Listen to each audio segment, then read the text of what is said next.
Had my last day of school yesterday, so it's summer, which means I can actually upload now. So in our video here, it's just going to be reviewing different tips for guessing the Czech Republic. Uh, some of these will require background knowledge, however, it's not too big of a deal. It will probably take a while to find some of these tips on Google Maps, but uh, yeah, I'll just try and find one here. Alright, here's the first one. There's two words that are very important to know in the Czech language for region guessing. The first one is kraj, Kraj, and then the second one is okres. There's a third one that's obce, however I can't find it right now. So basically, kraj basically just translates to region, essentially. Essentially. So Plzeňský kraj basically just means the Pilsen region. So as you can see, we're on the border of them right here, the Karlovarský kraj and the Plzeňský kraj. So if you see a sign like this that says that you're entering a certain region, should be another one here. Yeah, that means that you're going to be on the border of those two. In this case, we are on the border of Karlovarský kraj and Plzeňský kraj. The other thing here is okres. Okres basically means district. The plural of that would be okresy, and there are 77 of them. I believe that I gave a quiz for it in the last video. However, if there are 13 regions, or kraj, however, there are 77 okres. If you learn all 77, then it's extremely beneficial, because not only does it tell you where a lot of cities are, but it can also help with locating stuff like this. So it says that we are going in to the Pilsen. Pilsen. I believe that means. I actually have no idea what sever means in Czech. However, we're entering Pilsen, and we are going into Karlovy Vary. So, yep, very useful to know that. I'll try and find obce real quick. Alright, so I found the example of a sign. This tip really isn't going to help you unless you have 0 life whatsoever. However, basically, you see this word here, obec, that means municipality in Czech. And it says przehis. But wait, hold on. This character is very difficult to pronounce.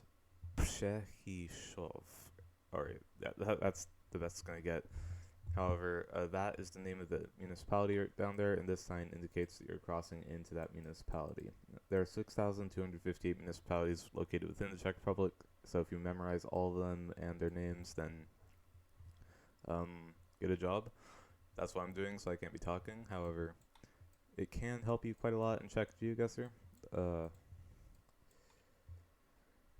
It is also worth noting that sometimes names are duplicated. So like I think that there are like 5 municipalities called Rykov spread around the country. I'm not entirely sure about that. There's a link a Wikipedia page to like a list of all of them down below in the description. Yes, that's the English word for it. The next tip is actually with bicycle paths signs, because the numbers on a bicycle path sign can indicate what region you are in. Sometimes it could be more than one region. However, actually I'm pretty sure there's only one example of there being one region corresponding to one number, and that's South Bohemia. But that's relevant.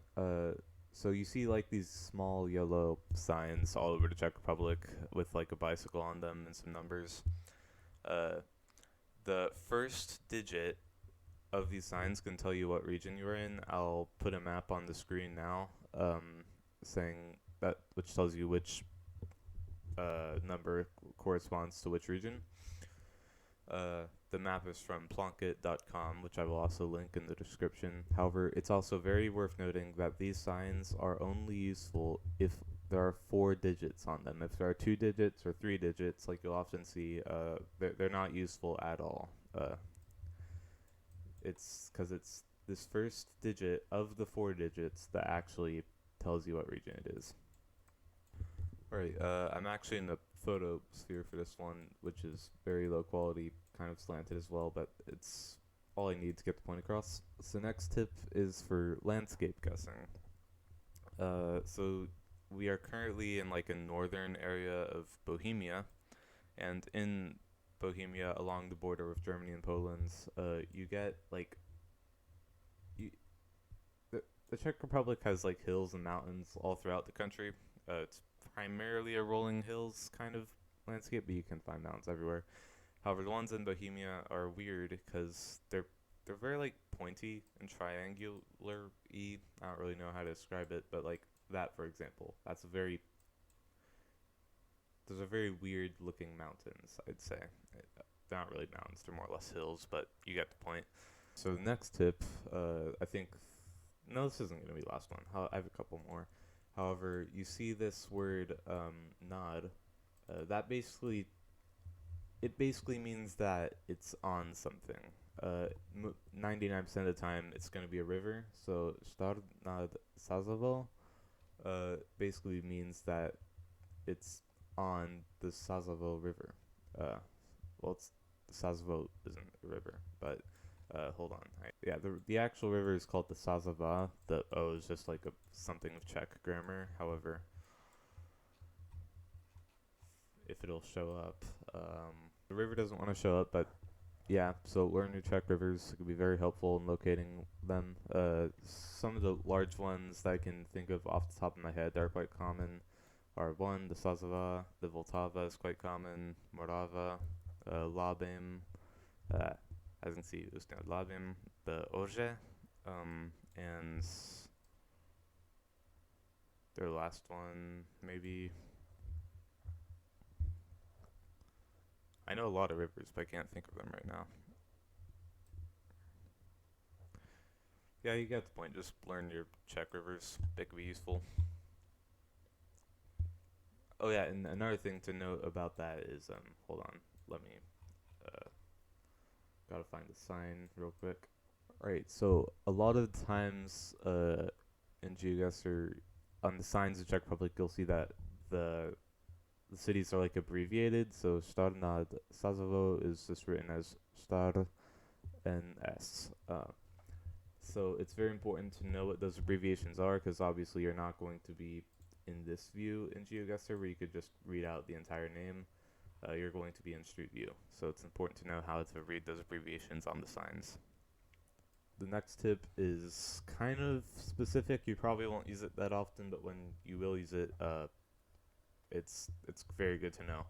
So in the city of Český Těšín, it is on the border of Poland, and the street signs are they're bilingual of both Czech and Polish. I believe Plunkett also covers this tip. However, it's very good to know. You won't use it too often, but when you do have to use it, very good. Alright, the final tip for the video is that in the southern bit of Moravia near the border of Austria and Slovakia, this is where most of the wine in the Czech Republic is grown, which is why you'll find a lot of vineyards here. So odds are if you see vineyards, you're probably going to be in the southern bit of Moravia. Don't use this as like your main form of guessing unless you have literally nothing else to go on, because you can also find vineyards occasionally in Bohemia. I made that mistake going here a couple rounds ago, and it was actually like somewhere near Vestecu Prahy. So yeah, it's a good tip, but don't use it as your only deciding factor unless you have nothing else to go on. And I actually will throw in one more tip. Typically, if you see like German influenced names, you're going to be of towns and stuff like that. You're probably going to, be on the German border, of course. That is what makes the most sense geographically. However, every once in a while, you will find German named cities that are nowhere near the German border. Like I think there's a city over here called like Reichswald or something. Yeah, it's over here. Wald is taken from the German name Wald, which means forest. I can try and find one here. I think, yeah, Schwarzwald. It's a German word. So Germany did have quite an influence over pretty much all of this area at one point, so makes sense, but still kind of annoying. Goodbye.